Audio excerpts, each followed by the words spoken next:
Friends, Radhe Radhe. आपका मेरे YouTube channel RG सपना स्टोरीज में स्वागत है।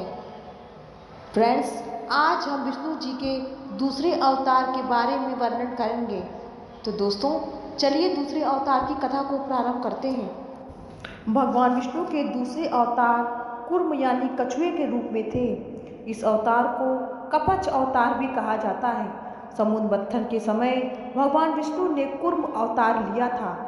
कूर्म अवतार से जुड़ी कुछ कथाओं को जान लेते हैं। देवताओं और दानवों के बीच समुद्र मंथन के लिए भगवान विष्णु ने कूर्म अवतार लिया था। समुद्र मंथन के दौरान भगवान विष्णु ने पूरी पृथ्वी का भार अपने ऊपर ले लिया था।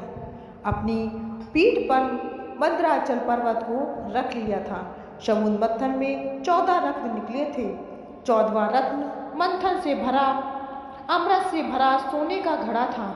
इस अमृत को पीने से सभी देवताओं की शक्ति वापस आ गई। अमृत के लिए देवता और असुरों में युद्ध हो गया था। तब भगवान विष्णु ने मोहिनी रूप धारण करके देवता और असुरों को अमृत बांटा था। देवराज इंद्र के शौर्य को देख ऋषि दुर्वासा ने उन्हें पारिजात पुष्प की माला भेंट की, परंतु इंद्र ने उसे ग्रहण न करते हुए ऐरावत को पहना दिया और ऐरावत ने उसे भूमि पर फेंक दिया। दुर्वासा ने इससे क्रोधित होकर देवताओं को श्राप दे दिया। इनके देवताओं पर अभिशाप के कारण देवताओं ने अपनी शक्ति खो दी। इससे अत्यंत निराश होकर वे ब्रह्मा के पास गए, मार्गदर्शन के लिए पहुँचे। उन्होंने देवताओं को भगवान विष्णु से संपर्क करने को कहा। विष्णु ने उन्हें यह सलाह दी कि वे क्षीर समुद्र का मंथन करें, जिससे अमृत मिलेगी। इस अमृत को पीने से देवों की शक्ति वापस आ जाएगी और वे सदा के लिए अमर हो जाएंगे। इस विशाल कार्य को मंदर पर्वत और नागराज वासुकी नागराज शेषनाग के छोटे भाई के सहारे से ही किया जा सकता था। जहाँ पर्वत को मंथनी की डंडा और वासुकी को रस्सी के समान उपयोग किया गया। इस कार्य के लिए असुरों को भी सहारा आवश्यक था और इसके कारण सभी देवता आतंकित हो गए। लेकिन विष्णु ने उनको समझाया और असुर देवों से पूछने पर उनकी मदद करने के लिए तैयार हो गए। अमृत के लालच में वे समुद्र का मंथन करने लगे।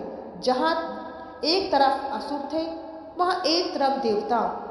लेकिन इस मंथन करने में एक घातक जहर निकलने लगी, जिससे घुटन होने लगी और सारी दुनिया पर खतरा आ गया। लेकिन भगवान महादेव बचाव के लिए आए और उस जहर को सेवक किया, यानी कि पी लिया और कंठ में उसे बरकरार रखा, जिससे उनका नाम नीलकंठ पड़ा। मंथन जारी रहा, लेकिन धीरे धीरे पर्वत ढूंढने लगा। तभी भगवान विष्णु ने कूर्म अवतार कछुआ से अवतरित हुए एक विशाल कछुए का अवतार लिया, ताकि अपने पीठ पर पहाड़ को उठा सकें। उस कछुए के पीठ का व्यास 1,00,000 योजन था। कामधेनु जैसे अन्य पुरस्कार समुद्र से प्रकट हुए और धवतरी अपने हाथों से अमृत कलश लेकर प्रकट हुए। इस प्रकार ये भगवान कूर्म का अवतार हुआ। तो फ्रेंड्स, आपको पता चला होगा कि जो विष्णु जी का दूसरा अवतार था वो कूर्म रूप का था, यानी कि एक कछुए का।